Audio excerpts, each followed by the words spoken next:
الحمد لله والصلاة والسلام على سيدنا محمد وعلى آله وأصحابه أجمعين. أما بعد فأعوذ بالله من الشيطان الرجيم. بسم الله الرحمن الرحيم. وإن خفتم شقاق بينهما فابعثوا حكما من أهله وحكما من أهلها إن يريدا إصلاحا يوفق الله بينهما إن الله كان عليما خبيرا. وقال الله تعالى: وإن امرأة خافت من بعلها نشوزا أو إعراضا فلا جناح عليهما أن يصلحا بينهما صلحا والصلح خير وأحضرت الأنفس الشح وإن تحسنوا وتتقوا فإن الله كان بما تعملون خبيرا. صدق الله العظيم. اللهم صل على سيدنا محمد النبي الأمي وعلى آله وأصحابه وسلم. میرے معزز مسلمان بزرگوں، عزیز بھائیوں،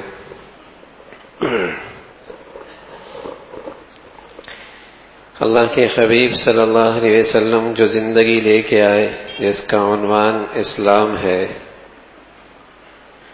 جس کے تمام تر ضابطے عدل پر، انصاف پر، مساوات پر، اعتدال پر مشتمل ہے. اسلام کے تمام پر ضابطے، حقوق کی رعایت، فرائض، ذمہ داریاں، یہ سب عدل پر، انصاف پر، اعتدال پر مشتمل ہے. اگر اسلام کی روشنی کسی ضابطے سے، کسی قانون سے نکال دی جائے تو اس میں اعتدال نہیں رہتا، وہ انتہا پسندی تک پہنچ جاتا ہے. اس میں انصاف نہیں رہتا، اس میں ظلم کا اندھیرا آ جاتا ہے، زیادتی آ جاتی ہے.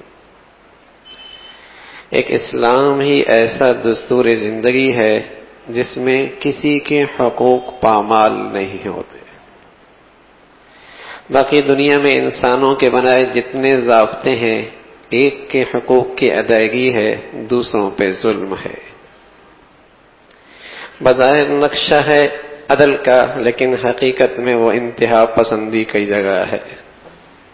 اسلام ایک ایسا دین ہے، ایک ایسی زندگی ہے جس میں باپ کے بھی حقوق ہیں، ماں کے بھی حقوق ہیں، بیوی کے بھی حقوق ہیں، شوہر کے بھی حقوق ہیں، بیٹے کے بھی حقوق ہیں، اور ہر ایک کا دائرہ کار ایسا خوبصورت ہے جس سے دوسروں کے حقوق متاثر نہیں ہوتے.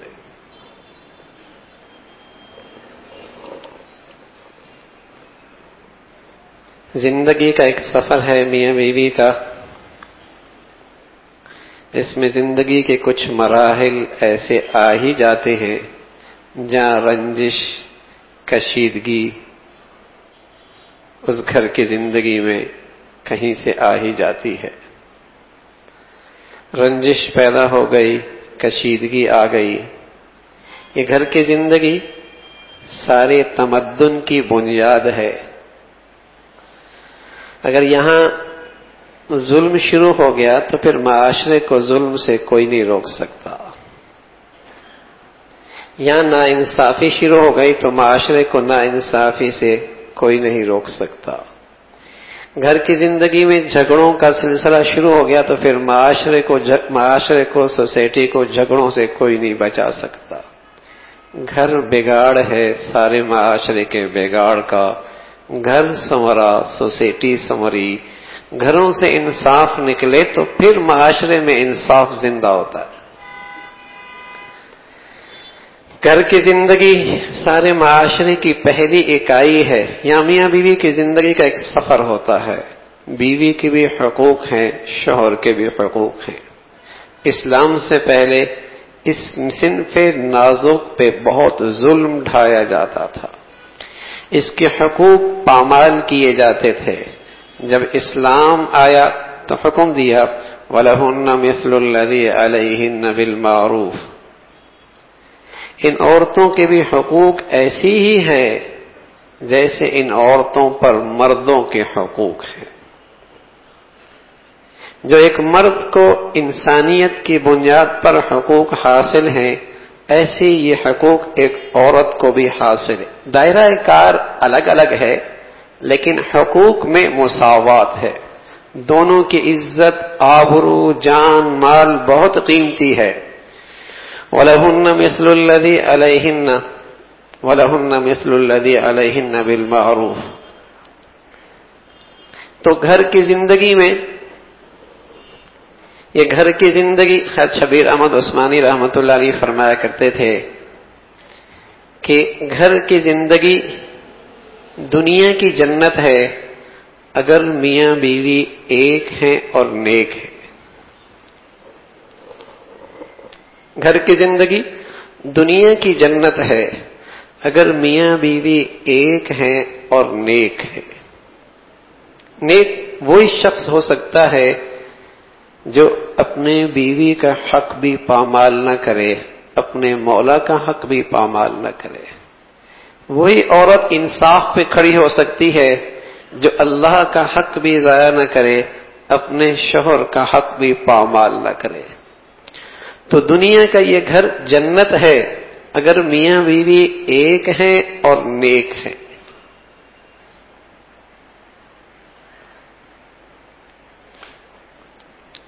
اور میرے عزیزو، اگر یہ گھر کی زندگی سے انصاف اٹھنے لگے اور اسے صحیح طور پہ، صحیح اصول پر اس ناانصافی کو ختم نہ کیا جائے تو یہ دونوں کے لیے گھر جہنم بنتا ہے۔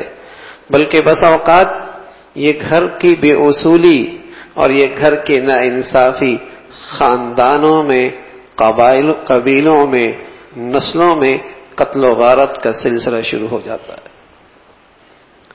ظلم کا آغاز گھر میں ہوا، ناانصافی گھر سے شروع ہوئی اور صحیح اصول کی بنیاد پر اسے حل نہیں کیا گیا تو معاملہ عدالتوں تک پہنچا، عزتوں سے کھیلا گیا اور نکلتے نکلتے یہ خاندانوں میں، قبیلوں میں عداوتوں کا، نفرتوں کا، قتل و غارت کا ذریعہ بنتا ہے۔ تو چونکہ یہ گھر کی زندگی پورے معاشرے تمدن کی بنیاد ہے، میاں بیوی کی زندگی سارے معاشرے کے لیے ایک بنیاد کی حیثیت رکھتی ہے، تو دونوں کو اپنے دائرہ میں رکھ کر تلقین کی اسلام نے، تم اس کا حق ادا کرو، تم اس کا حق ادا کرو۔ وَعَاشِرُوهُنَّ بِالْمَعْرُوفِ، مردوں سے کہا تم عورتوں کے ساتھ حسن سلوک سے پیش آؤ۔ رسول اللہ صلی اللہ علیہ وسلم فرمایا کرتے تھے، آپ فرمایا کرتے تھے کہ تم میں سب سے بہتر وہ ہے جو اپنی بیوی کے حق میں بہتر ہے، اور میں اپنی بیویوں کے حق میں سب سے بہتر ہوں۔ میں اپنی بیویوں کے حق میں سب سے بہتر ہوں۔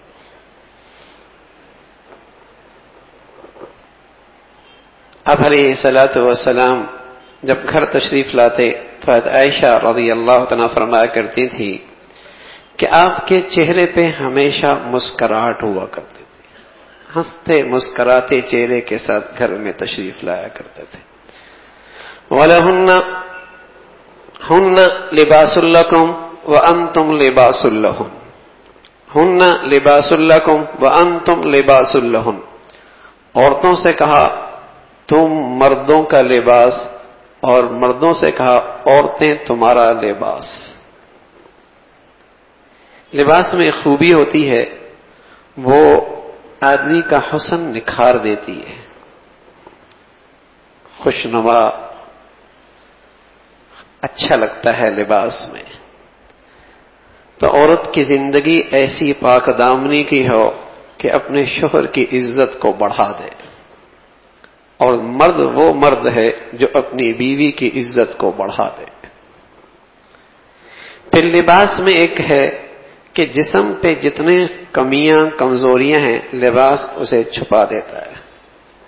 عورت وہ عورت ہے جو اپنے مرد کے عیبوں پہ پردہ ڈال دے، اور مرد وہ مرد ہے جو اپنی بیوی کے عیبوں پہ پردہ ڈال دے. اسلام کی زندگی کا سبق تو یہ ہے، لیکن ہمارے ہاں روشن خیالی کی دوڑ تیز ہوتی چلی جا رہی ہے. بدقسمتی ہمارے ہاں روشن خیالی کی دوڑ تیز ہوتی چلی جا رہی ہے، اور ہر نئے دن ایک نئے حقوق کے اور نئے ضابطے اور نئے قوانین بن رہے ہیں. اور میرے عزیزوں، مغرب کو دیکھ کر جب یہ ضابطے بنیں گے تو ظلم اور بڑھے گا، نہ انصافی اور بڑھے گی. بتائیے، مغرب کے اندر عورت کی مظلومیت ختم ہو گئی؟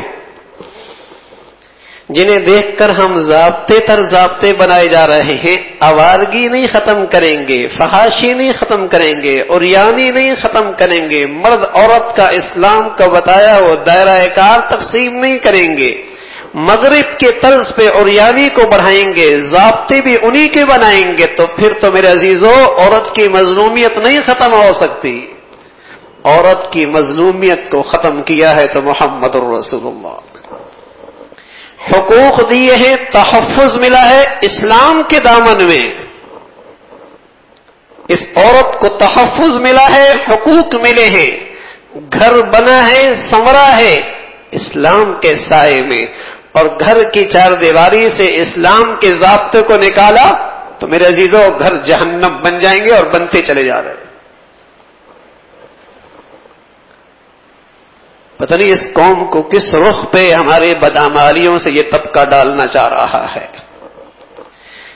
وَإِنْ خِفْتُمْ شِقَاقَ بَيْنِهِمَا فَبَعَثُوا حَكَمًا مِّنْ أَهْلِهِ وَحَكَمًا مِّنْ أَهْلِهَا وَإِنِ امْرَأَةٌ خَافَتْ مِنْ بَالِهَا نُشُوزًا أَوْ إِعْرَاضًا.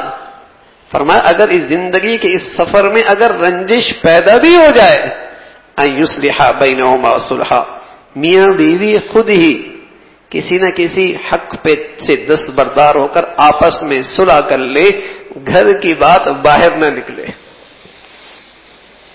اس لیے کہ جب چراہوں پر، عدالتوں پر، سڑکوں پہ باتیں جاتی ہیں تو ماں باپ کی عزتیں، بہن بھائیوں کی عزتیں، خاندانوں کی عزتیں سرے بازار رسوا ہو جایا کرتی ہیں.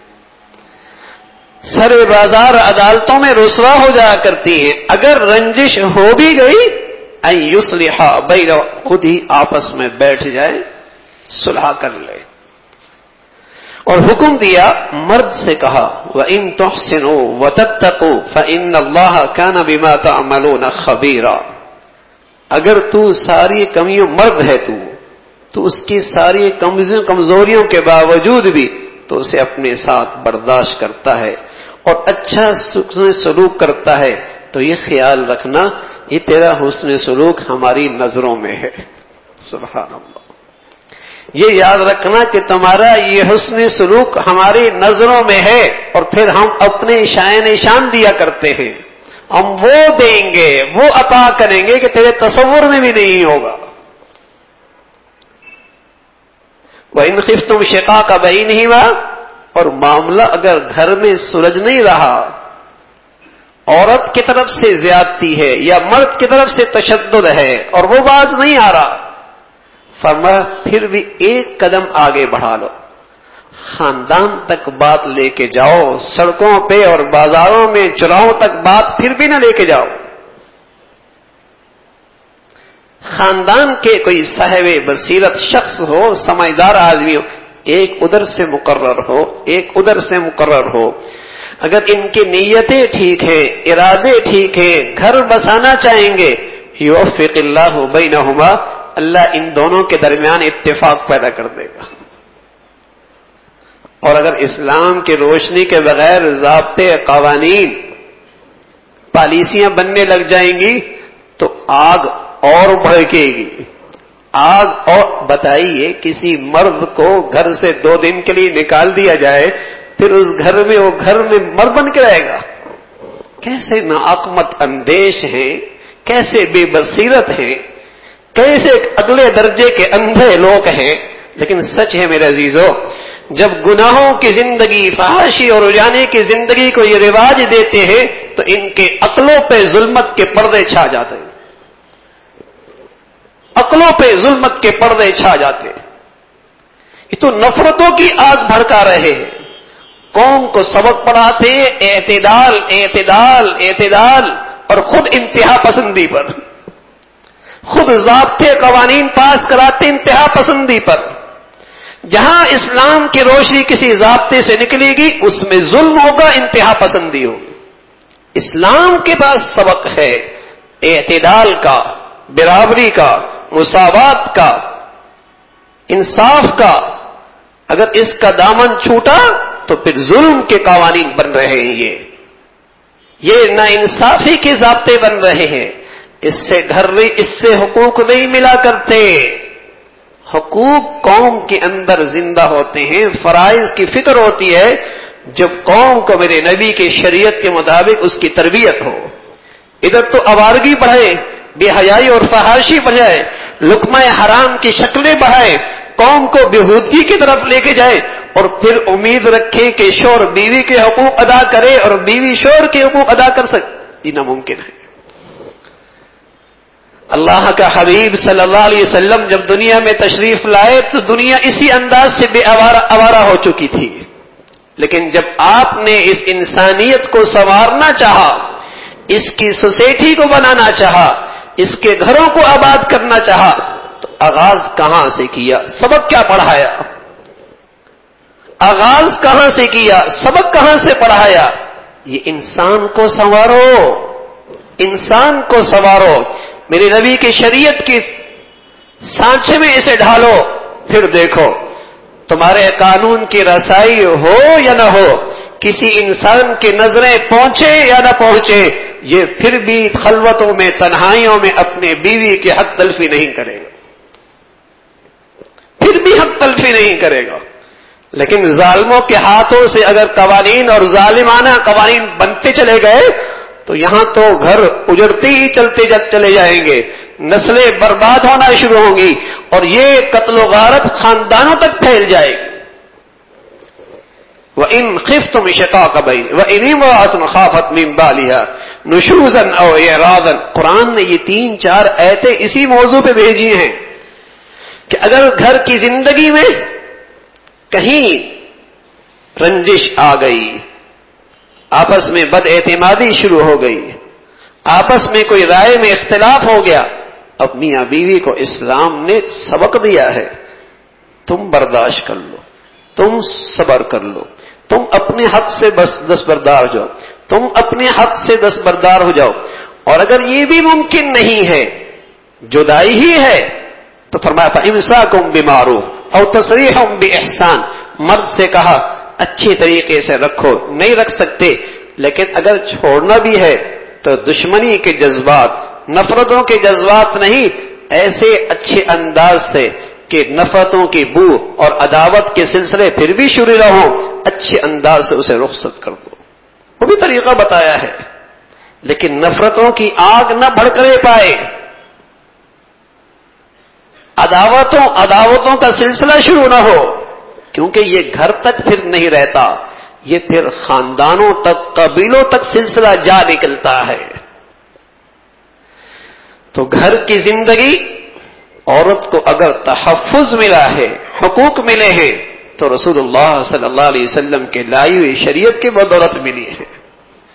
ہم چاہیں کہ شریعت کا نام لیں گے تو مغرب ناراض ہو جائے گا، یورپ ناراض ہو جائے گا، دنیا میں ہم تناؤ ہو جائیں گے، اور انہیں خوش کرنے کے لیے ضابطے بنائیں تو میرے عزیزوں پھر یہ امت مسلمہ کے ساتھ بڑا ظلم ہے، یہ مسلمان قوم کے ساتھ بڑی زیادتی ہے، یہ انتہائی درجے کا ظالمانہ ضابطے ہیں۔ پھر محمد رسول اللہ کی شریعت ایک ایسی ہے جس سے مرد کی بھی، عورت کی بھی، باپ کی بھی، بیٹے کی بھی، سب کے حقوق کا تحفظ ہے۔ اور آج بھی اس دنیا میں جنہیں آپ علیہ الصلوۃ والسلام کی شریعت کے مطابق صحیح طور پہ تربیت نصیب ہے، اگر گھروں میں سکون ہے تو انہی کے گھروں کے اندر ہے، انہی کے گھروں میں سکون ہے، ورنہ جو مخلوق ہمیں اسکرینوں پہ نظر آتی ہے ان میں سے کتنوں تو نہ جانے کتنے مردوں کو چھوڑ رکھا ہے اور آنے والے مردوں نے نہ جانے کتنی عورتوں کو چھوڑ رکھا ہے. وہاں تو حال یہی ہے. لیکن گھر کی آبادی، گھروں میں جنت کا ماحول، محبت کا ماحول، وہ ضابطوں سے نہیں آیا کرتا، قوانین سے نہیں آیا کرتا، وہ میرے نبی کی شریعت کے مطابق تربیت سے آیا کرتا ہے. اگر یہ قوم کے ذرائع ابلاغ اس قوم کے ساتھ بھلا کرنا چاہے اور میری نبی کی شریعت کے مطابق اگر ان کی تربیت شروع ہو جائے اور انہیں یہ احساس پیدا ہو کہ اسلام نے مرد پر عورت کے لیے کیا ذمہ داریاں رکھی ہیں اور عورتوں کے اسلام نے کیا حقوق دیے ہیں اور عورتوں پر مردوں کے کیا حقوق ہیں، اس کے بدولت گھر کی زندگی سنورتی ہے. ہمارے ہاں دارالافتاء میں تو یہ بدقسمتی ہے ہی کہ کثرت سے اگر کوئی مسئلہ پوچھا جاتا ہے وہ طلاق اور خلا کا. میں نے ایک ساتھی سے پوچھا عدالتوں کا کیا حال ہے؟ کہنے لگے 99% اگر فیصلے آتے ہیں تو طلاق اور خلا ہی کی آتے ہیں. یہ ترقی پذیر دنیا ہے یا پستی اور ذلت کی طرف آج انسانیت جا رہی ہے؟ پستی اور ذلت کی طرف انسانیت جا رہی ہے. تو میرے عزیزو، ایک نبی کی خوبصورت زندگی ہے جس سے گھروں میں محبتیں رواج پاتی ہیں، جس سے معاشرے اور سوسائٹی میں اتفاق کے پھول کھلا کرتے ہیں. اگر اس سے ہم دستبردار ہونے کے جاتے ہوئے ہم چاہیں کہ انسانیت کو حقوق ملے تو انسانیت کے حقوق دنیا کے اور کسی دامن میں نہیں مل سکتے. اللہ رب العزت ہمیں ایمانی اسلامی زندگی اور ایک دوسرے کے حقوق ادا کرنے کی صحیح فکر نصیب فرما دے. آخر دعوانا الحمدللہ رب العالمین.